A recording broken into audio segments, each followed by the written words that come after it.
ఈ four skin అంటే ఈ సుంతిని మనము ఎట్లా అంటే ఈ సర్కంసిషన్ ఎవరికి అవసరం అనేది మనము తెలుసుకుందాం.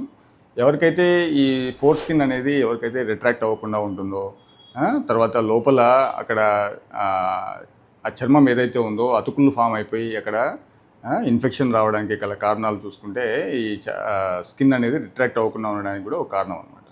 తర్వాత రెండోది ఏంటంటే ఈ సెక్షువల్గా యాక్టివ్గా ఉన్న వాళ్ళకి ఏంటంటే ఎరెక్షన్ ఉన్నప్పుడు, ఫుల్గా ఎరెక్షన్ ఉన్నప్పుడు ఈ స్కిన్ అనేది ఎప్పుడైతే రిట్రాక్ట్ అవ్వకుండా అది పెయిన్ అనేది ఉంటుంది. సో అట్లాంటి వాళ్ళకి, తర్వాత ఈ డయాబెటీస్లో ఏమవుతుందంటే ఈ స్కిన్ ఏంటంటే ఫ్రీక్వెంట్గా క్రాకిల్స్, అంటే చర్మం అనేది ముందర చిన్న చిన్న క్రాకిల్స్ లాగా వస్తాయన్నమాట.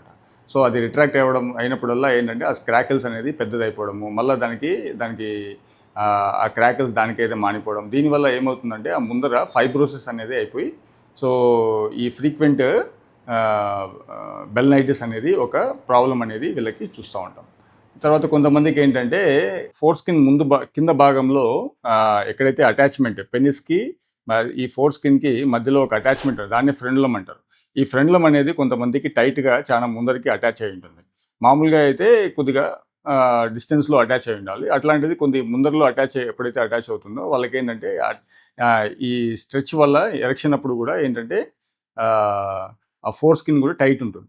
సో అట్లాంటి వాళ్ళకు కూడా మనము ఈ సర్కంసిషన్ అనేది మనము అడ్వైస్ చేయాల్సి ఉంటుంది.